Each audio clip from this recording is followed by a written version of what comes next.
ক্ষেত্রে আমাদের 49কে ভাঙতে হবে। 49কে উৎপাদকে ভাঙলে 7 7, তাই তো? তাহলে এক্স স্কোয়ার প্লাস এই 7 আর এই 7, 7 যোগ 7 করলে আসে 14, এই 14টা। তাহলে 7 প্লাস 7 ইন্টু এক্স প্লাস 49।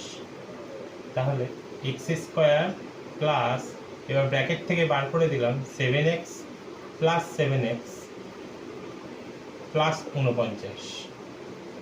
তাহলে এই দুটোর থেকে কমন যাবে কত? এক্স কমন গেলে পড়ে থাকবে এক্স প্লাস 7 প্লাস এই দুটোর থেকে কমন যাবে শেষের দুটোর থেকে 7।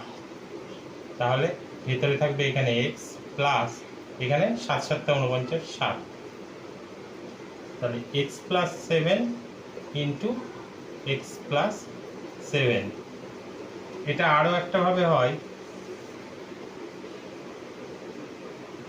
সেই ফর্মুলাই আমরা দেখি। এক্স স্কোয়ার মানে এক্স এর whole square plus 2 into x into 7 plus 49 মানে 7 স্কোয়ার।